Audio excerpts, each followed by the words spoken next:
चलिए, आज हमारा जो पाठ का अध्ययन है उस हम तृतीय पाठ का अध्ययन करेंगे।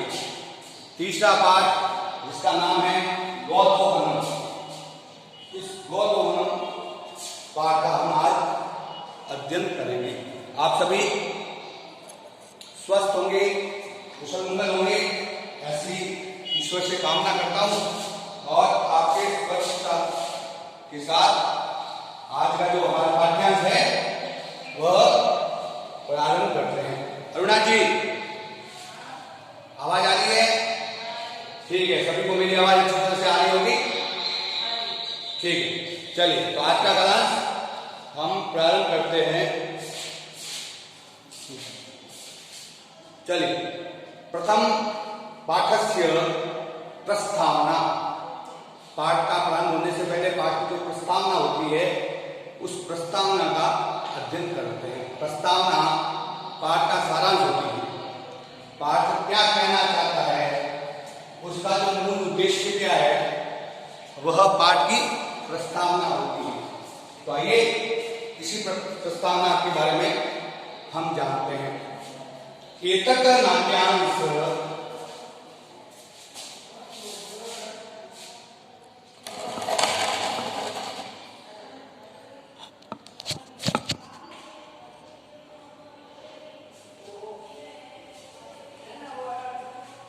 एतत् नाट्यांश चतुर्व्यूहम् इति पुस्तकात् संक्षिप्य सम्पाद्य च उद्धृतम्।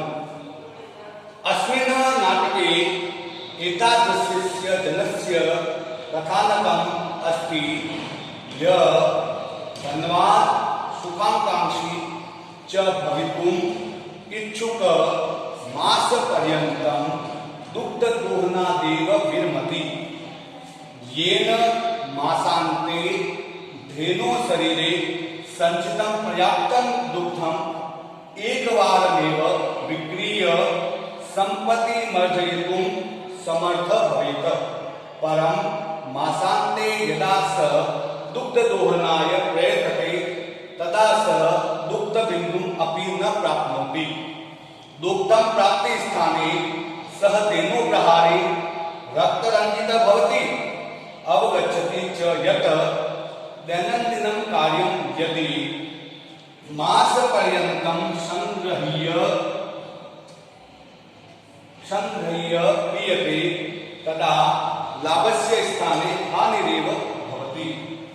चलिए, एतत् नाट्यांश, ये जो नाट्यांश है, नाट्यांश का संधि होगा नाट्य धन अंश दीर्घ संधि। ठीक है, नाट्यांश है नाट्य धन अंश। ठीक है, नाट्य धन अंश। आपको पता होगा नाट्यांश नाटक नहीं होता है, नाटक का एक भाग होता है। नाटक तो बड़ा होगा लेकिन उसका छोटा सा भाग है, उसको नाट्यांश कहेंगे। क्या हुआ?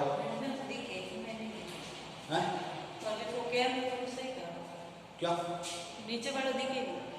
नीचे वाला स्वामी नीचे करेंगे। स्क्रीनशॉट ना तो लाइव नहीं, वो दूसरी बार देखो ना। चलिए, इतना पढ़ाने के बाद फिर नीचे आएंगे। चलो, एतत् नाट्यांश, यह नाटक का अंश चतुर्व्यूहम् इति पुस्तकात्। चतुर्व्यूह है ना, चतुर्व्यूह एक युद्ध की कौशल होती है। चतुर्व्यूह है ना, चारों ओर से घेरना, इसको चतुर्व्यूह हम कहते हैं। इस चतुर्व्यूह इस पुस्तक से संक्षिप्य संपाद्य च, संक्षिप्त यानी छोटा करके, संपाद्य यानी संपादित करके, च उद्धृतम यानी उद्धृत किया गया है, लिया गया है। यह जो नाट्यांश है वो चतुर्व्यूह पुस्तक से संक्षिप्त करके, छोटा करके, पाठ का मूल बड़ा है लेकिन उसको छोटा करके, संपादित करके और यहाँ लिया गया है। ठीक है, इसके लेखक है वो कृष्णचंद्र त्रिपाठी है। ठीक है, उनके द्वारा ये पाठ लिखा गया है, कृष्णचंद्र त्रिपाठी। ये नाम याद रखना, पुस्तक में कहीं नहीं आया है लेकिन ये चतुर्व्यूह के जो लेखक है वो कृष्णचंद्र त्रिपाठी।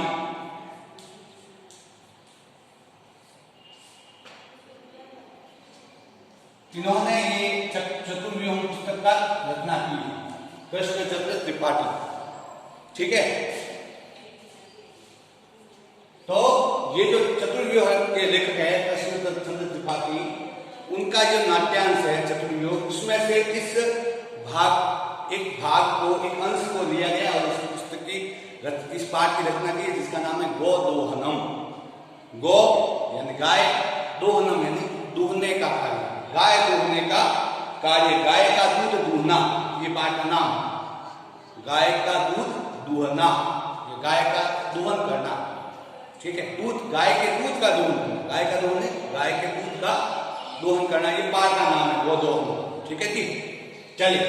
अस्मिन् नाटके एतादृशस्य जनस्य कथानम् अस्ति यत् धनवान् सुखाकांक्षी च भवितुम् इच्छुक मासपर्यन्तं दुग्धदोहनादेव विरमति। एतत् अस्मिन् पाठे, अस्मिन् नाटके यानी इस नाटक में, सप्तमी विभक्ति एकवचन, इस नाटक में एतादृशस्य जनस्य, इस प्रकार के लोगों का कथानकम अस्ति, कथानक है। यह जो कथा है इस प्रकार के लोगों की कथा है। यह यानी जो धनवान सुखाकांक्षी, सुख धन आकांक्षी, सुखाकांक्षी हो जाएगा। ठीक है ना जी, सुख प्लस आकांक्षी, सुख धन आकांक्षी, सुख यानी सुख और आकांक्षी का शब्द का अर्थ है इच्छा रखने वाला। ठीक है, तो ये जो कथानक है वो एक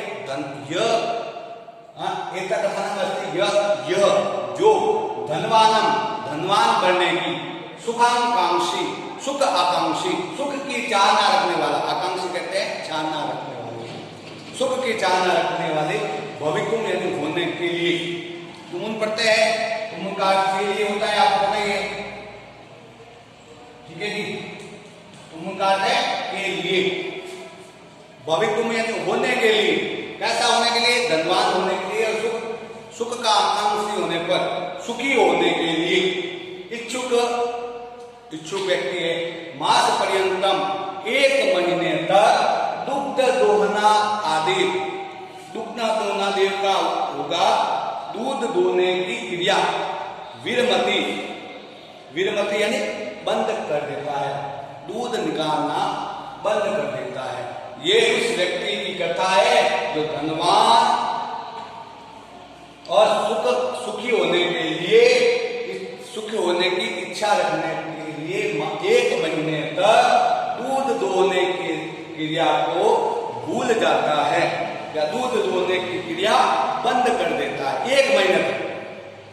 ये मां से ना, ये सोचते 1 महीने तक मैं इस दूध दोहने की क्रिया को बंद कर दूंगा, तो फिर क्या होगा कि वीरमती यानी बंद कर देते हैं। ठीक है, बंद कर देता है, भूल जाता है। वीरमती शब्द का अर्थ है भूलना या बंद कर देता है ना, दूध दोहने की क्रिया वीरमती यानी बंद कर देता है। ये यानी जिससे, तृतीया विभक्ति, यह शब्द की तृतीया विभक्ति एक वचन, ये यानी जिससे, है ना, जिससे क्या होता है, इस 1 महीने की क्रिया को बंद करने से मासांते का संधि विच्छेद होगा मास धन अंते, मास के अंत में, महीने के अंत में, 1 महीना बीतने पर धेनो शरीरे संचित पर्याप्तम दुग्धम एक बार विक्रिय संपर्तमजीवम समर्थम भवे। उसने सोचा कि ये यानी जिससे क्या होगा, 1 महीने तक दूध संचित करने पर मास के अंत में धेनो शरीरे, गाय के शरीर में संचित इकट्ठा हुआ पर्याप्तम धनम दुग्धम, पर्याप्त दूध, गाय के शरीर में इकट्ठा हुआ पर्याप्त दुग्धम एक बार में ही, है ना।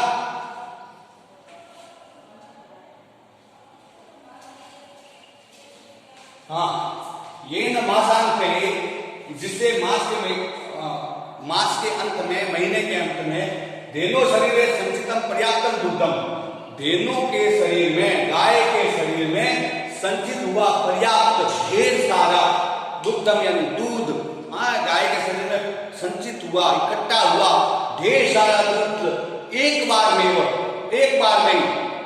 है ना, बार बार नहीं, एक बार में ही विक्रिय में लय प्रत्यय है ना जी, विक्रिय में लय प्रत्यय है। लय प्रत्यय आपको बताया है ना, तो लय प्रत्यय में भी कर या करके, और लेप प्रत्यय में भी कर या करके होता है।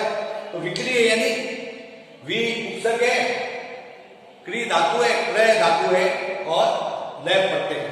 तो क्रय यानी खरीदना और विक्रय यानी बेचना। विक्रिय बेच कर, उसने सोचा कि गाय मास 1 महीने के बाद गाय के शरीर में जो ढेर सारा दूध इकट्ठा होगा उसको एक बार में ही, एक बार में ही विक्री यानी बेचकर संपत्ति अर्जितुम, संपत्ति मर्जितुम का सदीच होगा संपत्ति, ठीक है जी। यहाँ अर्जितुम ये दूसरा हो जाएगा, संपत्ति को इकट्ठा करके, है ना, जो संपत्ति आएगी यानी जो बेचूंगा उससे जो धन आएगा, धन के साथ मैं संपत्ति अर्जित करूंगा। दूध को 1 महीने बेचूंगा और 1 महीने बेच के जो जितना भी धन आएगा उसको मैं इकट्ठा करूंगा, अर्जित प्राप्त करने के लिए समर्थ हो जाऊंगा, है ना। 1 महीने जो पर्याप्त दूध इकट्ठा होगा उस दूध को एक बार ही बेचकर मैं ढेर सारी संपत्ति अर्जित करूंगा, अर्जित करने में समर्थ हो जाऊंगा। उसने सोचा कि मैं एक बार इस प्रयास करता हूं जिससे दूध की, है ना, बेचकर धनवान बन सकूं, है ना, समर्थ बन सकूं। परम यानी लेकिन, बात यहां तक तो रही थी, 1 महीने तक गाय का दोहन नहीं करूंगा, 1 महीने के बाद जो संपत्ति होगी उसको बेचकर मैं ढेर सारा दूध बेचकर, है ना, एक बार ही बेचकर संपत्ति को अर्जित करूंगा, अर्जित करने में समर्थ हो जाऊंगा, ऐसी कल्पना करता है।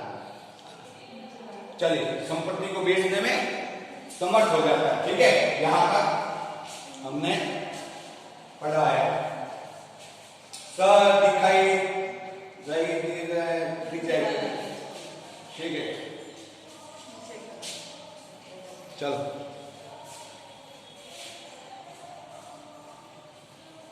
चलिए, तो इस प्रकार उसने कहा 1 महीने में गाय के शरीर में जो पर्याप्त धन इकट्ठा होगा उस धन को बेचकर बहुत सारी संपत्ति अर्जित करने में समर्थ हो जाऊंगा, ऐसा वह सोचता है। परम लेकिन मासांते, मास के बीतने पर, 1 महीना बीतने पर, यदा स दुग्ध दोहनाय प्रयतते, यदा यानी जब, स यानी वह कौन, दूध दोहने वाला, उसका नाम था चंदन, है ना, दूध दोहने वाले व्यक्ति का नाम था चंदन। चलो तो सीधा हम कैमरा जिस ला रहा, हाँ, दूध दोहने की क्रिया दुग्ध दोहना है, यदा यानी जब, स यानी वह, दुग्ध दोहना है, दूध दोहने के लिए, दुग्ध दोहना है चतुर्थी विभक्ति एक वचन, दूध दोहने के लिए, प्रयतते, प्रयतते का अर्थ है प्रयास करता है।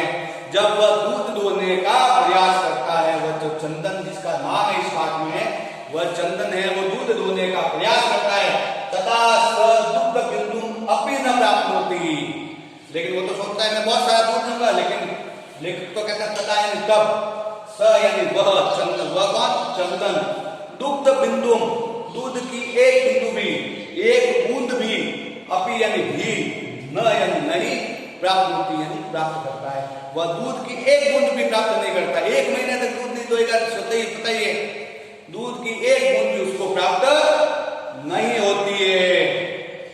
दुग्धम प्राप्ति स्थाने, ना, 1 महीने तक दूध नहीं दोता तो दूध की उसको एक बूंद भी प्राप्त नहीं होती है। और दुग्धम प्राप्ति स्थाने, दूध की प्राप्ति के स्थान पर धेनु प्रहारी रक्त रंजित भवति, और दूध की प्राप्ति के स्थान पर वह गाय के प्रहार से, गाय के प्रहारों से रक्त रंजित, खून से सना, खून, रक्त कहते हैं खून को, खून से सना बहुत ही हो जाता है, खून से लथपथ हो जाता है ना, खून से सना हो जाता है, खून से लथपथ हो जाता है। अवगच्छति छ, अवगच्छति छ यानी उसको ध्यान भी आता है और वह समझ जाता है। अवगच्छति यानी समझना, और वह समझ भी जाता है। क्या समझ जाता है जी? कि यत कि दैनंदिन कार्य, दैनंदिन का कार्य, दैनिक कार्य, दैनंदिन शब्द का अर्थ है दैनिक, जो कार्य दैनिक होता है, दिन का होता है, यदि मास पर्यंतम संग्रह क्रियते, उस दैनिक किए गए कार्य को अगर 1 महीने तक, मास पर्यंतम, मास कहते हैं महीने, पर्यंतम यानी तक, जो दैनिक दैनिक कार्य है उस कार्य को अगर महीने तक संग्रह, संग्रह शब्द का अर्थ है इकट्ठा करके, इकट्ठा करके है, मास 1 महीने का कार्य, 1 दिन का कार्य, दैनिक कार्य यदि 1 महीने तक इकट्ठा क्रियते किया जाता है, तदा यानी तब लाभस्य स्थाने, लाभस्य स्थाने यानी लाभ के स्थान पर हानिरेव भवति, हानि ही होती है। ये पाठ का मूल उद्देश्य है, मूल शिक्षा यही है। अंतिम जो वाक्य है यहां से लगाकर यहां पर, ये इसकी मूल पाठ की मूल उद्देश्य है, मूल कथानक, मूल विषय है कि यत यानी कि दैनंदिन कार्य यदि मास पर्यंतम संग्रह इति, दैनिक कार्य को अगर महीने तक इकट्ठा करोगे तब लाभ के स्थान पर हानि ही होती है। अब हानि रेव शब्द है, तो आपको सबका पता होगा, हानि रेव का अगर निश्चय करेंगे तो हानि धन एव, ठीक है। अब हानि धन एव,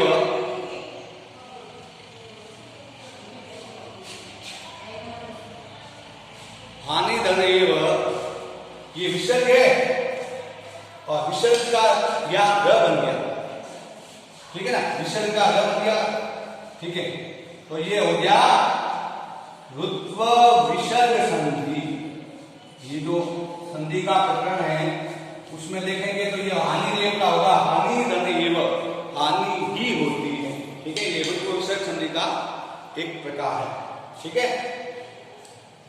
चलिए, तो इस प्रकार ये हमने पाठ का जो प्रस्तावना है उस प्रस्तावना का अध्ययन किया। चलिए, तो प्रस्तावना एक बार मैं पुनः समझा देता हूं और उसके बाद हम इस पाठ का पढ़ना प्रारंभ करेंगे।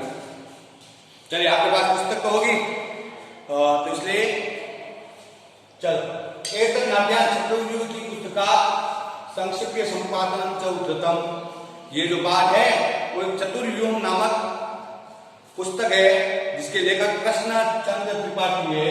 इस कृष्णचंद्र त्रिपाठी की पुस्तक है, उसमें से ये पाठ लिया गया है और इस नाटक में इस प्रकार के लोगों का कथानक है, कहानी है, कथानक कहते हैं कहानी को। इस प्रकार के लोगों की कहानी है जो धनवान और सुखी बनने के लिए महीने सुखी बनने की इच्छा रखते हुए 1 महीने तक दूध दोहने का कार्य छोड़ बंद कर देते हैं, और जब मास के अंत में गाय के शरीर में जो संचित पर्याप्त दूध हो जाएगा उसको एक बार में ही बेचकर बहुत सारे धन अर्जित करेंगे, ऐसा वह सोचते हैं। लेकिन मास के अंत में जब वह दुग्ध दोहने का प्रयत्न करते हैं तब दूध की एक भी बूंद उनको प्राप्त नहीं होती है, और दुग्ध प्राप्ति के स्थान पर गाय के पैरों के प्रहार से वह जो चंदन होता है, जो पाठ का कथानक का मुख्य पात्र है, वह रक्त रंजित हो जाता है, खून से लथपथ हो जाता है। किसके प्रहारों से? गाय के प्रहारों से रक्त रंजित हो जाता है, और इसलिए इस बात और समझ भी जाता है। क्या समझ जाता है? कि प्रतिदिन का कार्य, दैनिक कार्य है, उसको अगर महीने तक इकट्ठा करेंगे तो उसमें लाभ के स्थान पर हानि ही होती हैं। ठीक है, चलिए हम पाठ का प्रारंभ करते हैं। केवल 10 मिनट पाठ को पढ़ेंगे, उसके बाद सामान्य प्रश्नोत्तर करेंगे। चलिए, आपके पास पुस्तक होगी। मैं यहाँ पाठ्य को लिख नहीं सकता तो समय लगेगा। आपके पास पुस्तक है तो आप उसको ध्यान रखिए, नहीं तो मैं बोल रहा हूँ आप समझना। प्रथम दृश्यम मल्लिका मोदकानि रचयन्ति मंद स्वरेण स्तुतिं करोति।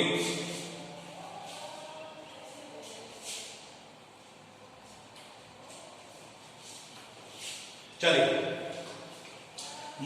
प्रथम दृश्य। अब नाटक है, नाटक में तो दृश्य होते हैं, पहला दृश्य, दूसरा दृश्य, तीसरा दृश्य, ऐसे दृश्य होते हैं। तो ये कह रहा है प्रथम दृश्य, पहला दृश्य, है ना। इसको दो भागों में बांटा गया, प्रथम दृश्य और द्वितीय दृश्य, तृतीय दृश्य और चतुर्थ दृश्य। नाटक को जब मंचन किया जाता है तो उस दृश्य का मंचन किया जाता है ना, इसलिए उसको दृश्य को भागों में बांटा जाता है। फिर पर्दा पड़ता है, फिर वापस दूसरा भाग शुरू होता है, ऐसे दृश्य। पहला दृश्य में मल्लिका मोदकानि रचयन्ति मंद स्वरेण शिव स्तुतिं करोति। एक पार्टी, इस पाठ की जो नायिका है जिसका नाम है मल्लिका, है ना।